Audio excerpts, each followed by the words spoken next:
करना सरल है पर फर्ज अदा करना कठिन है। धर्म पत्नी का फर्ज है अपने पति का आदर करना। धर्म पत्नी का फर्ज है पति को प्रणाम करना। धर्म पत्नी का फर्ज है पति के माता पिता को भी नमन करना। धर्म पत्नी का फर्ज है पति का सत्कार करना, उसकी बातों को काटना नहीं। और पति का फर्ज है उसके माँ बाप का आदर करना। पति का फर्ज है उसको भी सम्मान देना। चार लोगों में कभी अपशब्द ना कहना, ये पति का भी फर्ज। कौन फर्ज अदा कर रहा है? कर्ज अदा करना सरल है पर फर्ज निभाना कठिन हो गया। बेटा बाप का फर्ज अदा नहीं कर रहा है, बाप बेटे के लिए फर्ज अदा नहीं कर रहा है, माँ बच्चों के लिए फर्ज अदा नहीं कर रही है, सास बहू के लिए फर्ज अदा नहीं कर रही है। केवल इसको फर्ज नहीं कहते कि तुम्हारे घर में बहू आई तो उसको साड़ी दिला दो। केवल इसको फर्ज नहीं कहते कि तुम्हारी बहू आने वाली है तो उसकी रकम बनवा दो, सोना चांदी दिला दो, कमर तगड़ी बना दो, उसके पाँव की पायल बनवा दो। इसको फर्ज नहीं कहते कि बच्चों का केवल विवाह कर दो, फर्ज अदा कर दिया। एक सास का सबसे बड़ा फर्ज होता है कि उसके घर में जब बहू प्रवेश कर रही है तो उसके मन में यह भाव होना चाहिए कि मेरे अंदर जितने संस्कार हैं, जितना मैं अच्छा कर सकती हूं, मेरे अंदर मेरे माँ बाप ने जो संस्कार देकर भेजे हैं, मेरी बहू को कुछ भी नहीं आता होगा तो भी मरने से पहले मैं उसको पूरे संस्कार देकर जाऊंगी। और बहू में ये फर्ज होना चाहिए कि मेरी मम्मी ने अगर कुछ भी कहा वो बात दूसरी थी, पर अब यहां मैं अगर आई हूं और मेरी सास मुझे सिखाना चाहेगी, बताना चाहेगी, टोकेगी, बार बार टोकेगी। सास क्यों टोकती है? क्योंकि उसने अपना बुढ़ापा ऐसे ही नहीं निकाल दिया, बहुत धक्के खाकर जिंदगी निकाली है। कभी ऐसा भी समय आया था सास की जिंदगी में कि 2 रोटी नहीं थी उसके पास में, तो भी वो किसी के दरवाजे नहीं गई है। उसने ये सोच लिया मैं बहू को इतना पक्का कर दूंगी, उसको अपशब्द कहकर, ताना देकर, गाली देकर, आड़ा टेढ़ा बोलकर मैं उसको इतना कड़ला कर दूंगी कि जगत के लोग उसका फायदा नहीं उठाएंगे, वो जीत कर आगे निकल जाएगी। मैं अपनी बहू को, अब बहू को लगता है मेरी सास गाली दे रही है, गाली नहीं दे रही है। अगर मिट्टी का बर्तन बनाना है तो मिट्टी को कूटना पड़ेगा, पत्थर की मूर्ति बनाना है तो उस पर हथौड़ी चलाना पड़ेगी, और बहू को श्रेष्ठ बनाना है तो सास की गाली खाना पड़ेगी। वो अपशब्द कह रही है, सहन करो, सिखाएगी। अपशब्द बोल रही है, ताना दे रही है, बताएगी। आप उसको संवरने का प्रयास करो। जो पत्थर मूर्ति बनाते समय चोट सहन नहीं करता, वो जमीन पर लगता है, तुम्हारे घर के ओटले पर रखता है, तुम्हारे घर के फर्श में लगता है। और जो मार्बल पीटा जाता है और जो तराशते समय टूटता नहीं है, वो मंदिर में पूजन करता है, उस पत्थर की पूजन होती है, मूर्ति बनती है। पत्थर वही है, एक ही खदान का निकला जो तुम्हारे घर में लगा, एक ही खदान का निकला जो मंदिर में पूजा रहा है। पत्थर एक ही है, बस चोट सहन कर ली तो मंदिर में पूजा गया, और जो चोट सहन नहीं कर पाया वो जमीन में थूक, पान, लात सब खा रहा। फर्ज अदा करिए। कर्ज चुकाना सरल है पर फर्ज निभाना कठिन है। आज भाई से भाई का फर्ज नहीं निभ रहा, भाई को बहन का फर्ज निभाना नहीं आ रहा। कहां है फर्ज? कौन निभा रहा? कौन? जब कोई मरता है पूरा परिवार एक जगह पर इकट्ठा हो जाता है। यहां पर होते हैं कि नहीं होते हमें नहीं मालूम, होते हैं यहां पर? अरे बोलो तो जम के। जब कोई मरता है तो पूरा परिवार इकट्ठा हो जाता है, दुख मनाते हैं। बेचारा मर गया, बहुत अच्छा था, चले गए, और अब उसको कंधे पर उठा कर ले जाते। क्या कहते? बड़ा भाई है, इसको आगे लगाओ, छोरा है पीछे लगाओ, ये रिश्तेदार है इसको आगे लगाओ, ये उठाएंगे, कंधे पर लेकर जाएंगे। दूसरे से कंधा भी नहीं लगवाते, परिवार वाले उठाते हैं। जितनी मेहनत उसके मरने के बाद तुमने उसको उठाने में लगाई, अगर उतनी मेहनत उसको जीते जी उठाने में लगा देते तो उसकी जिंदगी संभल जाती। दुख में था, बहुत तकलीफ में था, आप थोड़ा बल दे देते। क्यों चिंता करता है? मैं तेरा भाई हूं ना, 25-50 हजार की जरूरत पड़े मैं बैठा हूं, चिंता मत कर।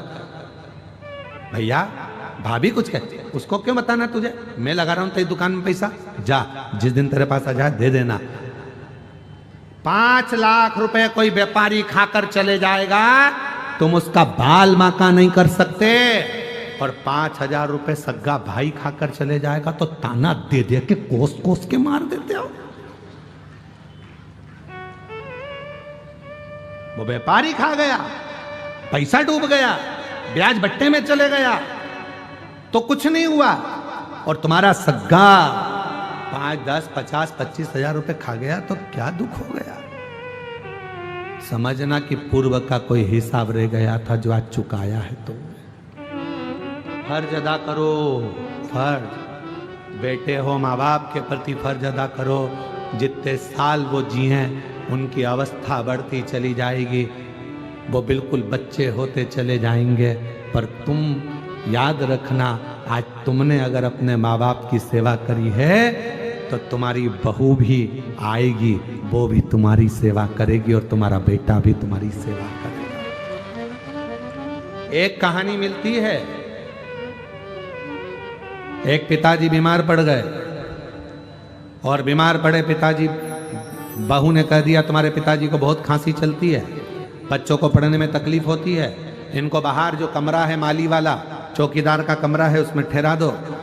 पति ने कहा हम ठहरा तो देंगे, पर पिताजी को भूख लगी तो पिताजी को बोल दो हमें घंटी लगा देते हैं, वो बेल बजाएंगे हम चाय दी आएंगे, घंटी बजाएंगे हम भोजन दी आएंगे, घंटी बजाएंगे हम पानी दी आएंगे। पर पिताजी को अंदर आने की जरूरत नहीं है। बेटे ने पिताजी को माली के कमरे में, चौकीदार के कमरे में सुला दिया, पिताजी के लिए सारा सामान रख दिया। पिताजी से कहा पिताजी अब तुम उधर बहू के कमरे के उधर मकान में मत जाना, तुम्हें जो चाहिए तुम्हारी बहू यहीं लाएगी, घंटी बजाना, ये तार लगा है घंटी लगी है तुम बजा देना बेल, बहू लाकर सामान देगी। ठीक है, पिताजी ने जाना बंद कर दिया। एक दिन पिताजी ने घंटी बजाई तो घंटी बजी नहीं शायद।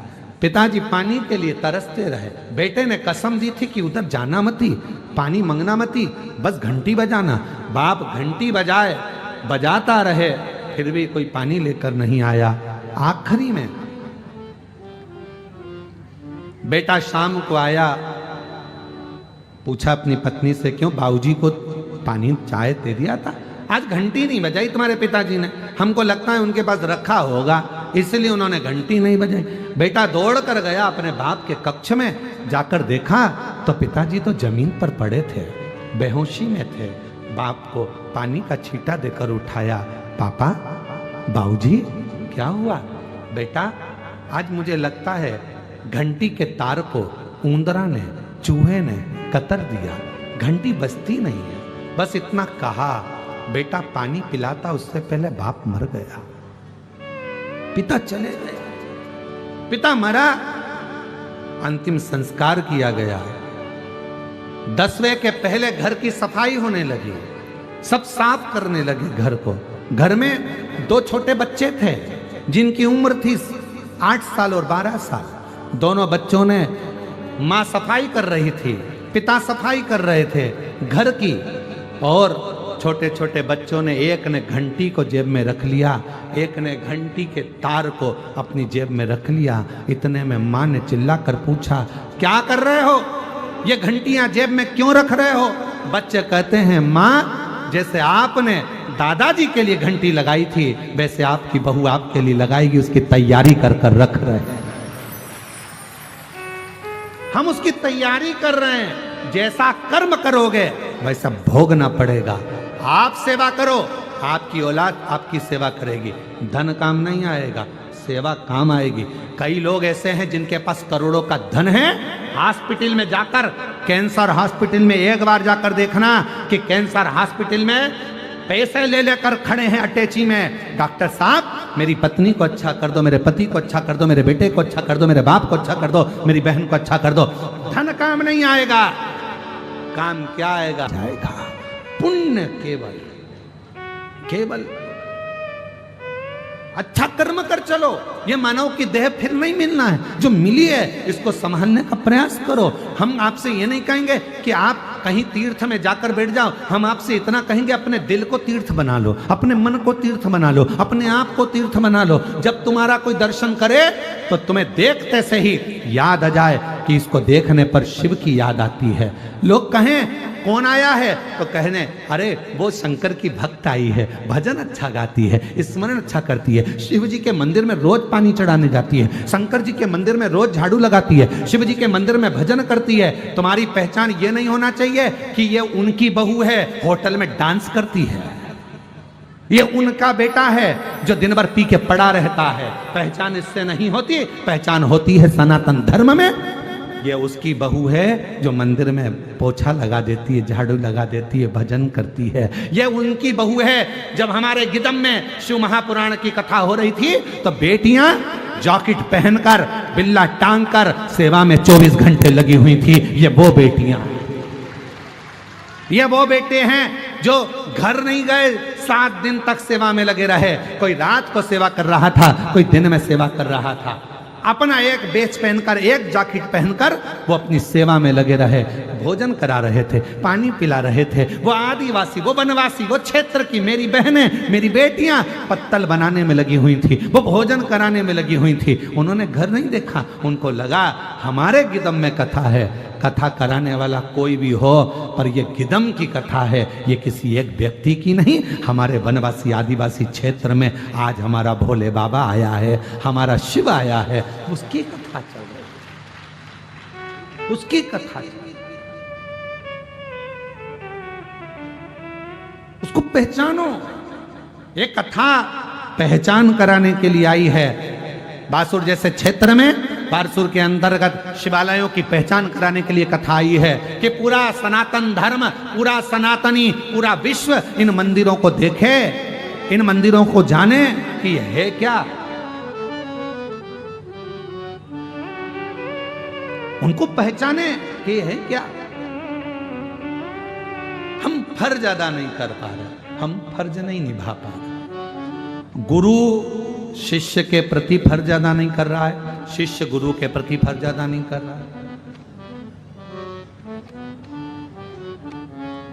एक गुरु को भी चाहिए कि शिष्य को सतमार्ग बताए। गुरु को लगने लगता है कि शिष्य को बहुत बड़ा घात होने वाला है, शिष्य बहुत नीचे जाने वाला है, तो गुरु अपने शिष्य को एक क्षण में उपदेश गीता जैसा दे देता है, उसको बचाने का प्रयास करता है।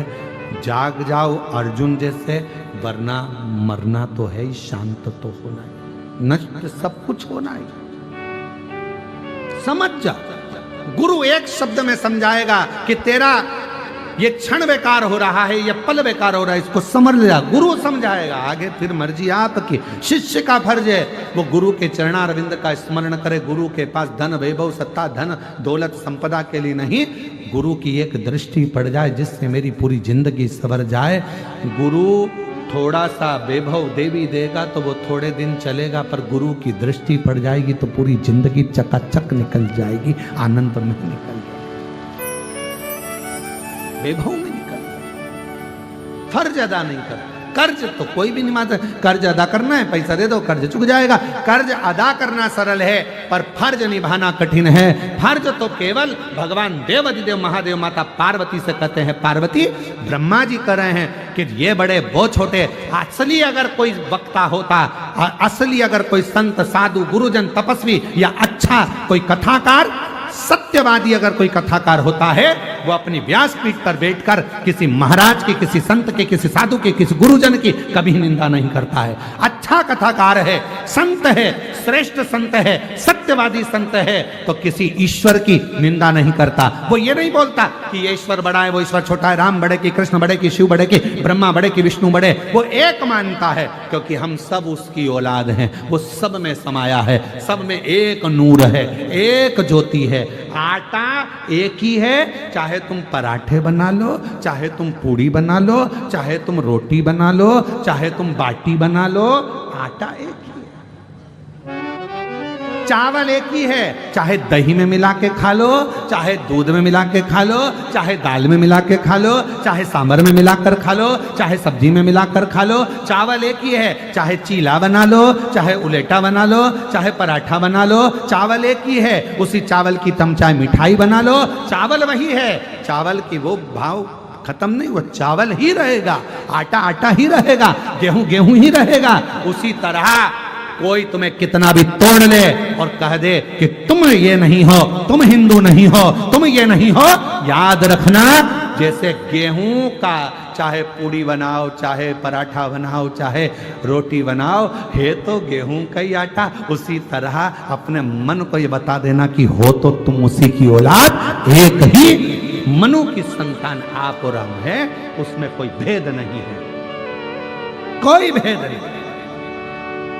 और बहुत आएंगे ऐसे ज्ञान देने वाले तुम्हारे पास में। मंदिर जा रही हो, क्यों जल चढ़ा रही हो? एक लोटा जल चढ़ाने से क्या होगा? क्या होगा एक लोटा जल चढ़ाने से? क्यों चढ़ा रही हो एक लोटा जल? क्या होगा मंदिर जाने से? उनको ये पत्र ले जाकर दे देना सीहोर वाले महाराज के। ये पत्र जो गांव-गांव से लिख कर आए हैं, जो वनवासी क्षेत्र से लिख कर आए हैं, जो आदिवासी क्षेत्र से लिख कर आए हैं। एक बहन ने लिखा, मैं सावित्री मरकाम पति सुमन मरकाम जगदलपुर तेतर खुट्टी से आई हूँ। भोले बाबा की महिमा का वखान करती हूँ। बताने से क्या होता है? शिव को एक लोटा जल चढ़ाने से क्या होता है? शिव महापुराण की कथा सुनने से। उनको बताना हमारा सनातन धर्म इतना मजबूत है कि किसी के पास जाने की जरूरत नहीं है। जल उठाओ, अपने घर का, मंदिर पास का, एक लोटा चढ़ाना प्रारंभ करो, बाबा समस्या मिटाना प्रारंभ कर देंगे, दुख मिटाना प्रारंभ। आडंबर में मत पड़ो, पाखंड में मत पड़ो, ढोंग ढकोसले में मत पड़ो कि हम जाएंगे तो हमारा ये काम। ना ना ना ना, पाखंड होना ही नहीं, ढोंग ढकोसला होना ही नहीं। हमारे कुबेरेश्वर धाम पर ना तो बेल दी जाती है, ना भभूति दी जाती है, ना कोई फल दिया जाता है। हमारे कुबेरेश्वर धाम पर सीहोर में केवल कंकर उठा लो, पूजन कर लो, पटक दो, एक कंकर लियाओ और वहां से जो रुद्राक्ष मिलता है उसको लियाओ। शिव जी को एक लोटा जल चढ़ाओ, रात्रि का विश्राम बाबा के आंगन में करो। बस इतने में मेरा बाबा तुम्हारी मनोकामना पूर्ण कर कर भेज देता है और 3 महीने में वापस बुला लेता है। किसको कहते हैं भेदभाव? लोग कहें क्या होता है जल चढ़ाना? जिनके नाम लिए हैं कृपया निवेदन है, अगर वो बैठे हों, जिनके यहाँ 25 साल के बाद औलाद हुई, जिनके यहाँ 14 साल के बाद हुई, जिनके नाम लिए हैं वो आ सकते हैं बेलपत्र में।